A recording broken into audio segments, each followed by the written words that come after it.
Hi everyone. So I'm really excited to go over this training with you. I'm going to be covering how to take and prepare catering orders. I know there's a lot of questions about this, so I hope that after you view this presentation that you have a really clear understanding of how to go about when a customer calls in or is in store and places a catering order, and also how to prepare an order. If you have any questions after viewing this training, please feel free to ask either your managers, Lupe or Yusuf, as well as myself or Andre, and we'd be happy to answer them for you. All right. So what we're going to cover today, so we're going to go over the different types of catering that we have, as well as pricing, what to do if a customer wants an order delivered versus if they want to pick up the order in store. I'm also going to go over a catering order form that I've developed for those of you who are new to taking down the catering orders, so that way you have something to follow. And then I'm also going to be going over how to prepare catering trays for sandwiches that are prepared on the rolls versus the sliced bread. And then I'll be going over how to plate the sandwiches on a tray. And then I'm also going to be going over some of the different types of catering that we do, which include like a meat and cheese platter, as well as a deviled eggs tray. And then any extras that customers can add on to a catering that are included, and also that they can add on for an extra charge. So let's get started. All right, so the different types of catering that we have. So we have two types of catering. We have our party trays as well as our sandwich box specials. Our party trays are large trays that fit 8 sandwiches per tray at most. And our sandwiches are cut into 4 pieces for the catering trays, resulting in 32 pieces per tray. A lot of times you're going to have customers ask you how many people does one tray feed. So it feeds about 8 to 10 people if it's the primary source of food. If they're going to have other options, then a tray could feed anywhere from 12 to 16 people if there are other food options. But if it's the main food option, 8 to 10 people would be safe. And usually, typically speaking, each person will eat about 3 pieces. So if you were to do the math on that, it's roughly, I would say, maybe 10 people that would be eating it. And then we also have our sandwich box catering. So the sandwich box catering is for those customers that want more of like an individual um, catering type order, where their guests can pick a sandwich that they want and then they can get it in their own separate box. Or if they just want, if they're doing like a conference, for example, and they just want to have sandwiches in a box that each person can go up and grab, this is also a good option for them as well. And essentially, it's just like a normal sandwich that we would make. And then you would just put it in a box and cut it in half, versus on the trays, you'd cut them into 4s. And then for the party trays and the sandwich box specials, you can mix and match any type of sandwiches that they want. The only thing to keep in mind is that we recommend that they do all cold sandwiches for catering, just because you don't know how long it's going to be sitting around for. Okay, so pricing. So for all catering orders, regardless of if the catering is on a tray or if it's on the sandwich box specials, the way that you get the price for the customer is by taking 50 cents off of the regularly priced sandwich. So for example, our North Park Club is $10.99. If a customer wanted to order a tray of North Park Clubs, they would cost $10.49 each, because we take 50 cents off the regular price. And then we multiply it by 8 because there are 8 sandwiches on a tray. So that tray would come out to $83.92. Something to keep in mind when you are telling customers about the price of the tray is also to mention that each tray comes with a pound of macaroni salad, a pound of potato salad, and pickle spears as well. That's included in that price. If you do notice that the customer's attitude changes after you tell them the price, they may think it's too expensive, or it's just out of their budget, you can also remind them that we do have other options. So if they were to get like create your own meat sandwiches or meat and cheese, basically the non-specialty sandwiches, they can get trays for as cheap as $60 if they just do like a meat and cheese or like a veggie sandwich. The meat and cheese is going to be around $65, but just a meat or a veggie option will be around $60. So we do have cheaper options if they're looking for that, but just make sure you tell them that if they want specialty sandwiches on the tray, then the prices are going to be a little higher. Also, something to note, our specialty meats, those are 50 cents more as well. And our specialty meats include corned beef, pastrami, roast beef, blackened turkey, and jerk chicken. So, for example, a meat and cheese is typically $8.99, but if they do a specialty meat and cheese, then that's $9.49. So on a tray, it would cost $8.99, but for every day-to-day customer, it's $9.49 if they do a specialty meat and cheese. On the tray, they'd get it for $8.99. Versus if they just did like a turkey and cheese, on the day-to-day, that's $8.99. So on a tray, it would be $8.49.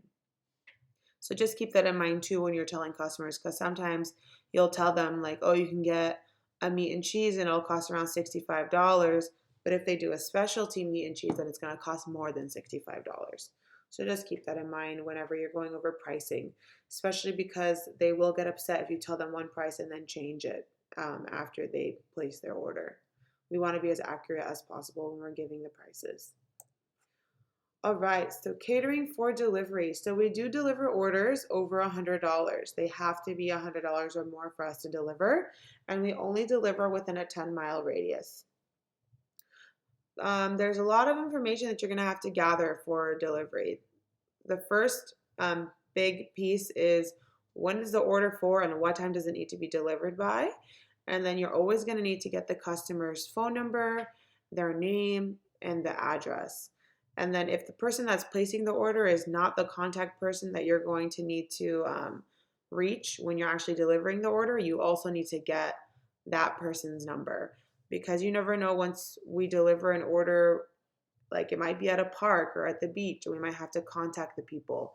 And if we don't have that point of contact's number, then we're not going to be able to deliver the order, and it's going to result in an upset customer. And we definitely don't want that.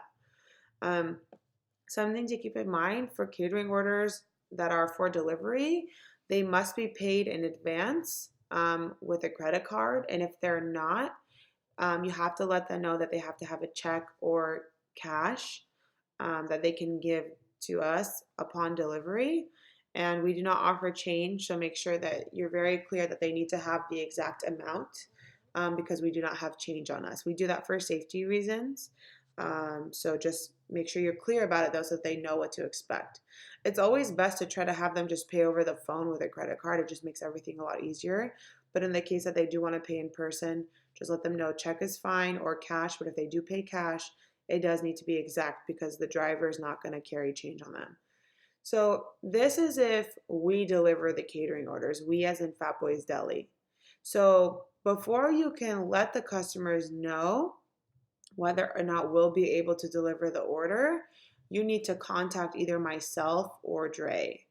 And you can contact us by cell, or if you see us in the store, you can ask us as well if we're available to deliver the order on this date at this time. In the case that we cannot deliver the orders ourselves, then we can contact our third-party delivery service, Bring It To Me. This is a delivery service that we also use to deliver Grubhub orders Monday through Thursday, open to 4 p.m., and we can ask them to deliver. The only thing that is really different between if we deliver versus if they deliver is their fees. They do have additional fees when they deliver. So typically speaking, we charge a $10 delivery fee to deliver orders ourselves. But Bring It To Me will charge their own additional fees that they're going to have to calculate for the customer. So because of that, we cannot give the customer a total price if Bring It To Me is delivering their order. What's going to happen is we're going to have to tell Bring It To Me what our price is, and then they're going to have to contact the customer with their total. And then they're the ones that collect the payment, not us. So just as a brief summary, and just to reiterate to make sure we have that clear, we do not give the customer a total unless we, Fat Boy staff, are delivering the orders ourselves. If Bring It To Me is delivering the order, they have to contact the customer with their total because they have additional fees that they need to process that we do not have. Okay. So now if you do need to have Bring It To Me deliver the order, you're going to need to provide them with some additional information. It's pretty similar to what we need to gather for ourselves, except for the fact that you also need to bring it to me the customer's email address in addition to the name, phone number, and address for delivery, as well as the date and time that the order needs to be delivered. You have to get their email address because that's how they're going to communicate with the customers via email. And then you also have to give them our total for the order. So if they got a tray of North Park clubs, you need to give them the total for that tray. And then they're going to take that total and they're going to add their own fees to it. And then they're going to contact the customer with the total price of the order, which is going to be more than what we would have charged if they were to come and pick it up in store, just because of the added delivery and service fee. When you do contact Bring It To Me, you want to make sure that they're aware of the date and time that the order needs to be delivered so that they can reach out to the customer and not only confirm that they're available to deliver at that time, but also so that they can charge the customer. Okay. When a third party company delivers for us, they have to collect the payment and then pay us out after taking an additional 12% fee from us. So, in a perfect world, we want to be doing most of the deliveries if we can, but if we cannot, then you resort to Bring It To Me. And if you're not sure, always contact either myself or Dre. All right, so this is the catering order form that I was talking about when we first started the presentation. So you can find these forms in the catering order binder that I've developed and placed in the break room in the back. And this is a really great form for you to start filling out when you're taking orders the first few times until you kind of get into the hang of what you need to include in an order. So you'll see at the top of the form, you have the customer name. Oops, sorry. You have the customer name. You also have the date of the order, so that's when it needs to be completed. And then you also need to gather their phone number. If it's for pickup, you have to put the time. If it's delivery, you have to put the time and make sure you circle delivery. And then it's really important to know whether the order has been paid or not paid. If you ever have trouble coming up with a total for the customer, feel free to go to the cashier and ask for help. But again, as a reminder, how you figure out the price of a catering order is by looking at what sandwiches they got on the tray and just subtracting 50 cents from the original price. And always remember, if they are getting specialty meat sandwiches, then there's a 50-cent additional fee. So instead of a meat and cheese being $8.99, it would be $9.49 regular price. So on a tray, instead of it being $8.49 for a regular meat and cheese, it would be $8.99 for a specialty meat and cheese. If it's for delivery, you need to put the address here and you need to confirm whether or not they want party treats or sandwich boxes, and you're going to put them here. And then I need a total. So if they're doing 3 trays, you need to put a 3 here. If they're doing 20 sandwich boxes, you need to put a 20 right here. Okay. So we're going to go down and look at the rest of the order slip. So the first box really is just getting their contact info and basically just like the info that we need to know, whether it's been paid, not paid, when it needs to be ready, whether it's pickup or delivery. Now, once you go to the second half of the order slip, this is going to really tell us like what type of sandwiches they want, what kind of bread they want them on, and what veggies and sauces they'd like on them. So typically speaking, for a catering tray, we always recommend that customers get them on wheat and French rolls. We alternate between the two. And we also recommend that they put the mayo mustard on the side and just lettuce and tomato on the sandwiches. The reason that we do this is because whenever you have a catering order, it's best to be simple to please the masses. Because you never know what someone likes, doesn't like, if there's any allergies, things like that. So whenever you're taking a catering order, make sure that you make that recommendation and also make a recommendation or remind them whether or not they need veggie options or vegan options so that they can cater to the whole party. In the case that they want to add additional vegetables to their sandwiches, you can suggest to them that we put them on the side. And again, it's because you don't know if all of their guests are going to like onion, for example, or hot peppers. And you want to make sure that everybody's happy. So you always suggest putting the additional veggies on the side if they do want those. But typically speaking, it's wheat roll, French rolls, mayo mustard on the side, lettuce, tomato on the sandwiches. Everything else, if they want additional veggies, can go on the side as well. Okay. So I kind of already touched on this, but I will go over it once again. These are just recommendations to customers when taking catering orders. This is really good for you to know as well, so that when you get an order, you're aware of what our standard is and you can make sure you're double checking on what customers want if it's outside of our standard. So we want to stay simple to cater to all preferences. Sandwiches are all prepared cold for trays, and the reason for that is because the hot sandwiches might not hold up as well, and also because you don't know how long they're going to be sitting for. So the cold sandwiches work best for the trays. If they want to do hot sandwiches for the sandwich box specials, that's fine. But again, I would ask if they're going to be eating them as soon as we deliver or as soon as they pick up, or if it's going to be sitting around for a while. Because if hot sandwiches sit around for a while, they're definitely going to get soggy. Also, we recommend using wheat and French rolls. On a tray, we don't usually mix between the rolls and the sliced bread, but if they do want that, we can do it. It's just the way that you build the tray is going to look a little different. And essentially, you're just going to put all the rolls on the outside and the sliced bread sandwiches in the middle. But I'll go over that in the future as well. But for the most part, you want to recommend wheat and French rolls just because it's cleaner and the rolls hold up better than the sliced bread. And then you always want to recommend they do the mayo mustard on the side and the lettuce tomato on the sandwich. And if they want to add any additional vegetables, like onions, pepperoncinis, etc., you want to recommend that we pack them on the side so that their guests can decide if they would like those toppings or not. At the end of the day, you just always want to remember we'll do whatever the customer requests, but we do make these recommendations based on our experience, and we're also going to share that with them. As long as you make the recommendation they understand, they can decide what to do because we make it how they like it.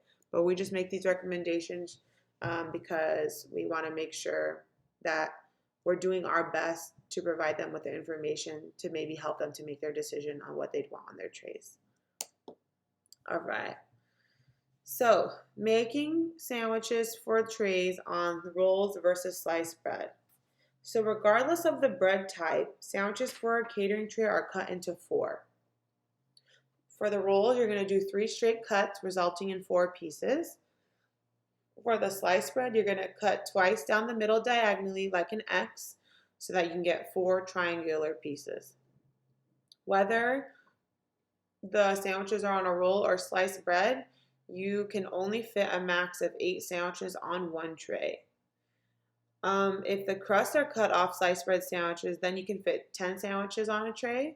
But typically speaking, customers don't want you to cut the crusts off, so it's a max of 8. Usually, if a customer is doing like a tea party type sandwich, then they might want you to cut the crust off, and in that case, you can fit 10 sandwiches on a tray. But again, when it comes down to pricing, the trays are priced by sandwich, not by tray. So if they're getting 10 sandwiches on a tray versus 8, then it's going to be more expensive, even though we're cutting the crusts off. So just make sure that you're clear about that as well. All right, building a catering tray. Catering trays need to be appealing to the eye, so it's extra important to make sure we're using our freshest ingredients and preparing the sandwiches as neatly as possible. You want to make sure that, oopsies, sorry about that. You want to make sure that all our breads, meats, cheeses, veggies are cut that day fresh.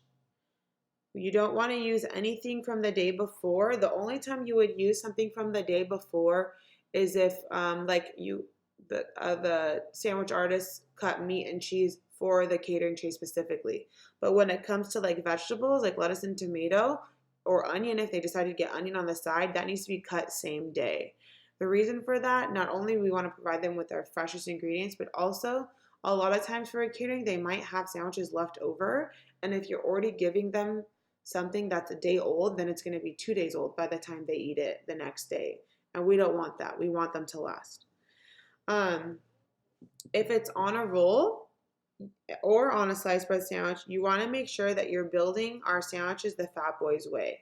So you're making sure to put down the avocado, then the meat, then the cheese, then the bacon, and then lettuce and tomato. You do want the tomato on the top of the lettuce so that the tomato holds the lettuce in place and the sandwiches stay neat when they're cut. I would say that's the hardest part about the trays, is making sure that all the ingredients for the sandwiches stay on the bread and don't fall out all over the trays. And one way that you can help yourself to do that is by closing in the lettuce with the tomato. So on this next slide, I have a picture of what that looks like. So you'll see here it's meat, cheese, lettuce, tomato. Something to also keep in mind that you'll see on this picture, you'll see like in the bottom right hand corner, I have a few jerks and then hot papas. The jerks have the chipotle mayo right on them.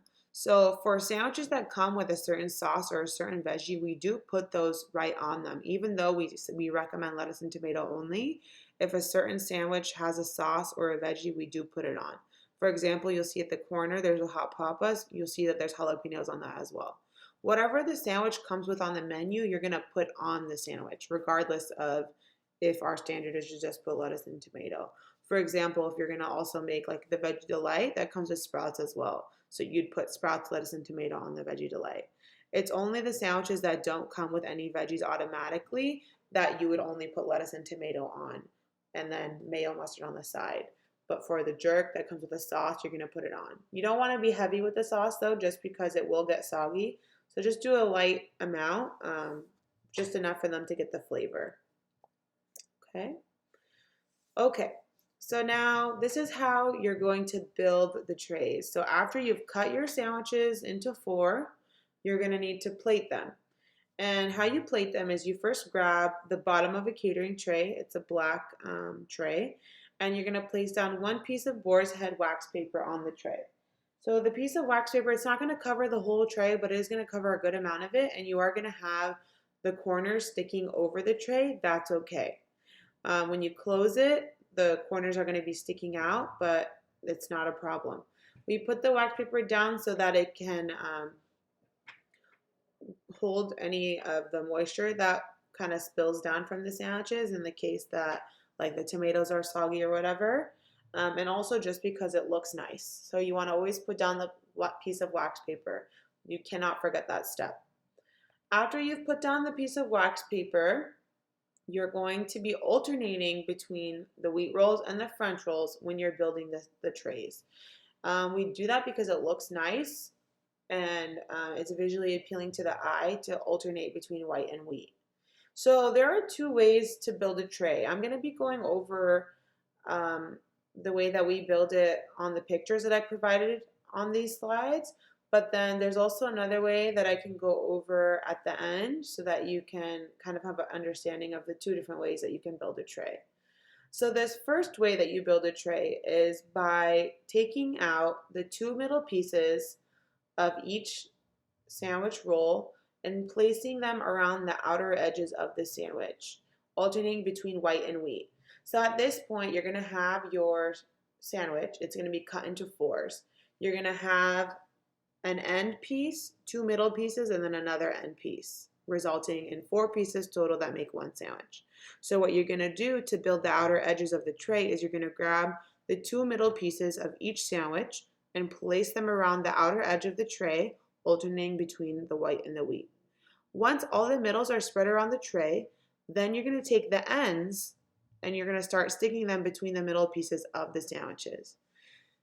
In the next picture, I'm going to show you what that looks like. So this is what I mean when I say you're going to take the middle pieces and alternate between white and wheat around the outer edges of the tray. So you'll see here all 8 sets of middle pieces are there. The next step is then to grab the ends. So something to keep in mind with the ends is you never want to separate a set. So you'll see here in blue, the 2 little blue squares, those 2 wheat roll ends were a part of the same sandwich. So I did not separate those ends. And the way that I put the ends in is I put 1 in the corner And then I made sure that there were two sets of middles between that end piece and then the other end piece that I was going to put on the left hand side. So on the right hand side, you'll see there's an end piece, then your middle set of wheat, then your middle set of white, and then the other end piece that's a part of that first end piece set. And then after you have that side built, you'll see in red, I have my set of middles.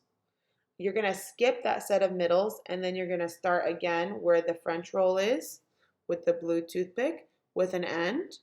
And then I would go on to have my white middle pieces, then my wheat middle pieces, and then I would put another end piece between the wheat and the white towards the top of this picture.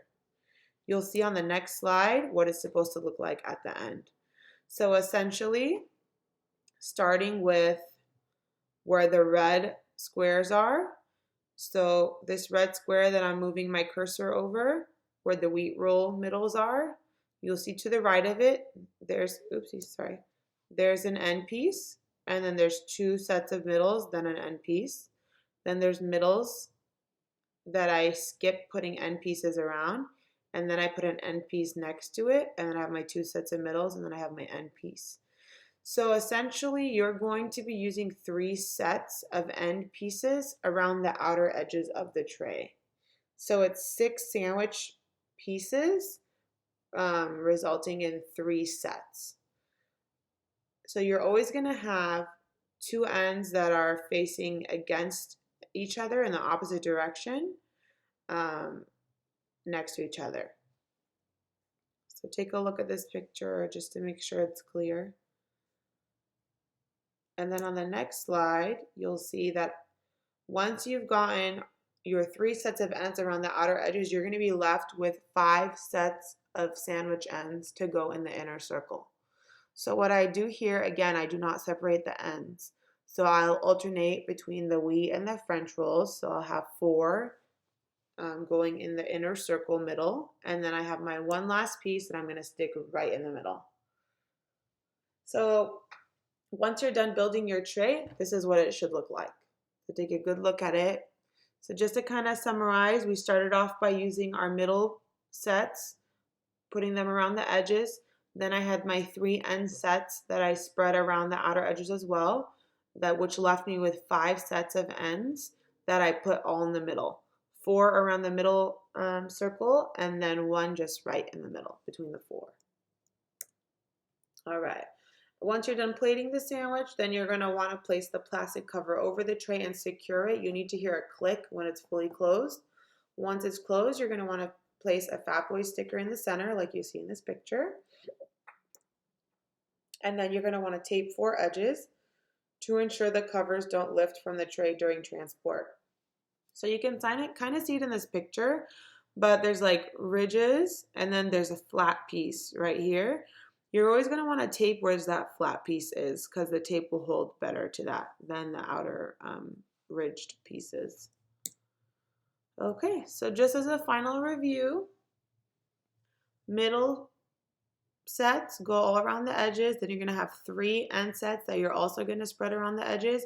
And then once you're done with that, you're going to be left with 5 sets of ends that are saved for the middle. You want to make sure that you either have 3 wheats and 2 whites or 3 whites and 2 wheats saved for the middle so that it's visually appealing and you can alternate between white and wheat. All right.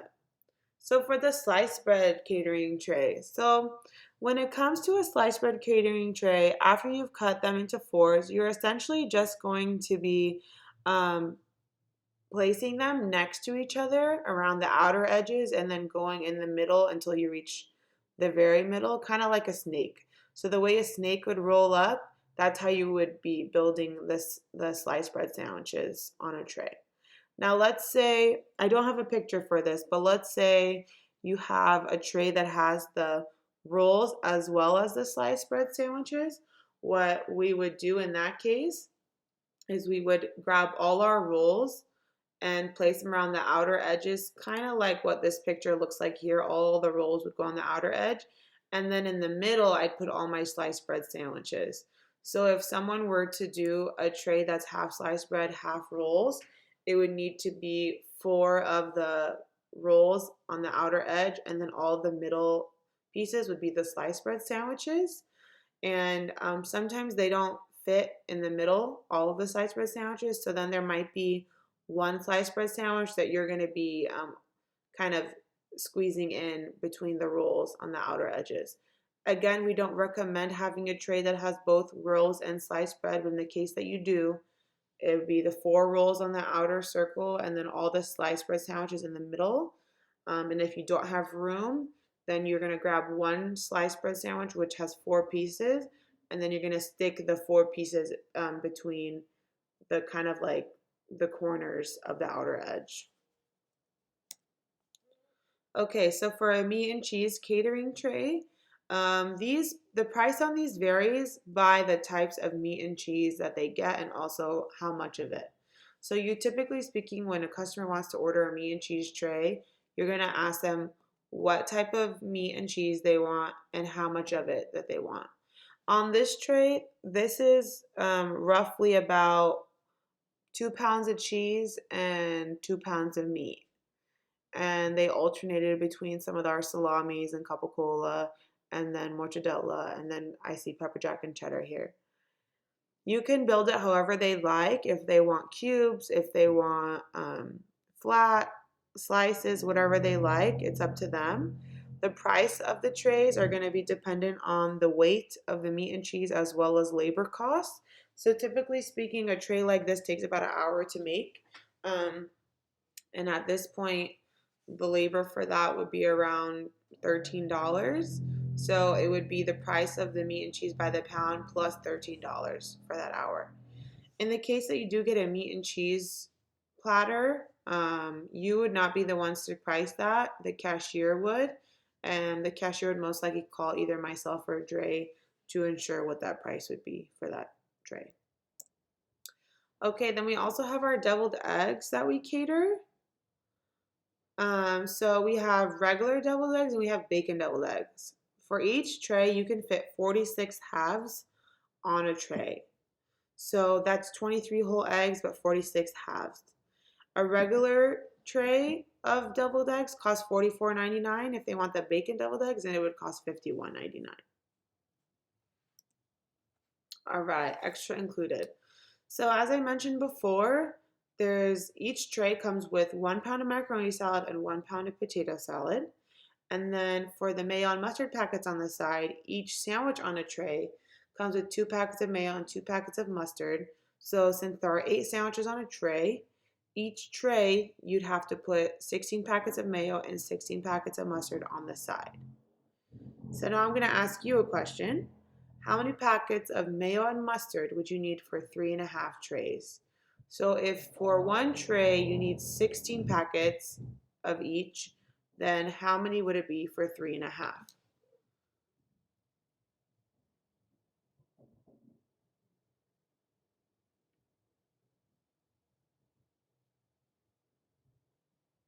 So hopefully you've done the math on that so far.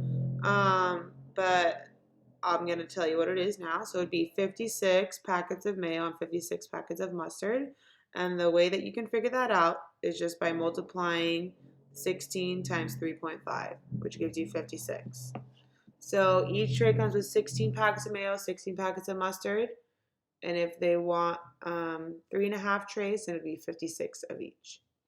Forks work the same way. We give out 2 forks per sandwich. So for each tray, you'd be giving out 16 forks. So if they had 3.5 trays, then you'd be giving them 56 forks.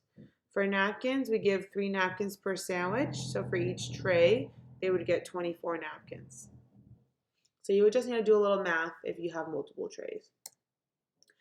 So now we're going to go over extras at a cost. So what I just went over previously was what automatically comes with a tray. But then these are additional items that a customer can add for an additional cost. So if they want to add a can of soda, they have their option of Coke, Diet Coke, Dr. Pepper, and Sprite. It would be $1 per can. And then they can also add on individual size assorted bags of Frito-Lay chips. If they do want the Frito-Lay chips, they must be ordered at least 24 hours in advance because we do not have those in store. So we would have to go purchase them. And then the price would also be $1 per bag. So if they got 2 trays, that's 16 sandwiches. They need 16 bags of the individual Frito-Lay chips. So it'd be another $16 on top of their cost of the tray. And then if they also want to get cravery cookies, that's another option that they can get as an add-on. And if they want just like an assortment of flavors, you definitely want to ask if there are any allergies in the group so that you make sure you provide cookies that someone with an allergy could potentially eat. And then if it's more than, I would say, 5 to 10 cookies, you want to let myself or Dre know so that they can be ordered in advance. That goes for if it's a large quantity. Also, if they want specific flavors. So, like if they want a seasonal flavor and they want 20 of them, we're going to definitely need to order that in advance. So, make sure that you let the customer know if they want an order for the next day, they might not be able to get exactly what they want as far as the craving cookie flavors. But if they call a few days ahead, ideally a week ahead, then we're more likely to be able to get it for them. And then the price per cookies is $2 for a catering. Regularly priced are $2.49, but if they do it on a catering, they do get a break, so it's $2 per cookie. All right, so some last remarks. You have survived the training. Good job. As a reminder, if you ever have questions, please talk to your coworkers and your managers and work together to come to a solution, and don't be afraid to ask for help because we would rather you ask for help and get it done right than mess up and then have a whole other issue in the future. So ask questions, don't be afraid, make sure you do it right. Refer to the catering tray binder. If you don't have anyone around that you can ask. And then know that if there's any special event catering inquiries or like meat and cheese boards or anything that's more complicated than our general catering trays or sandwich boxes, you can tell the customer to email us at our catering department at fatboyscaters@gmail.com, or you can give them my cell at 619-417-0803 so they can contact me directly. The only time you wouldn't want to provide them with this information is if they needed it for the same day or the next day. In that case, you would take the customer's information, their name, their number, and when they need the order ready by, and about how many people they're trying to feed. And then you would call me right away at 619-417-0803 so that I can get in contact with them and take down their order and figure out any scheduling that needs to be figured out so that we can complete the order. And then I just remember there's something that I didn't mention, but I need to. If you ever have a customer that doesn't want a full 8 sandwiches on a catering tray, the smallest amount of sandwiches that we will put on a catering tray are 6. So if they want less than 6, then we will not do a tray. In that case, you can tell them that we can still cut the sandwiches into 4, but they would go in the sandwich boxes and then they would have to plate them however they want when they get to their event. So the most number of sandwiches we can get on a tray are 8, the least are 6. And then if they want sandwiches with their crust cut off, then we can fit up to 10. And the sandwiches with their crust cut off, that only works for the sliced bread sandwiches, not the rolls.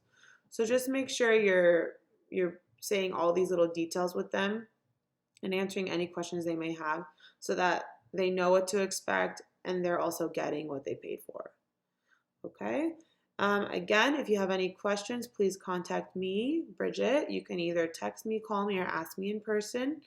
And you can also ask your managers as well as Dre and any seasoned employee. You don't have to always go to a manager with your questions.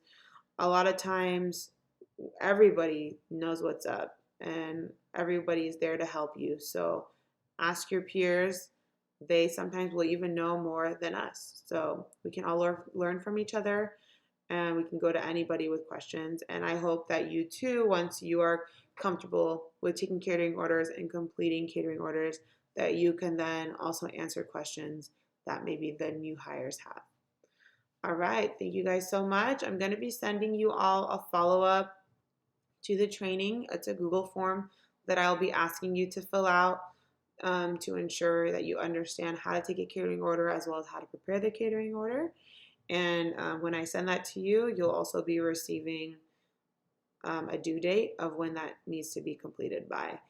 Typically speaking, it's going to be a week from the date that I sent it.